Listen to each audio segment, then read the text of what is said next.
ఇవాళ్టి నుంచి దేశవ్యాప్తంగా పల్స్ పోలియో కార్యక్రమం నిర్వహిస్తున్నారు. ఇందుకోసం అధికారులు అన్ని ఏర్పాట్లు చేశారు.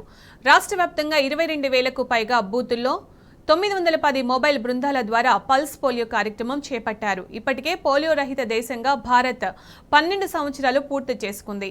పశ్చిమ బెంగాల్లోని హౌరాలో చివరిగా పోలియో కేసు నమోదైంది. అటు పోలియో రహిత రాష్ట్రంగా తెలంగాణకు 16 ఏళ్లు పూర్తి చేసుకుంది. తెలంగాణలో చివరి కేసు 2007లో సూర్యాపేట జిల్లా హుజూర్ నగర్లో నమోదైంది.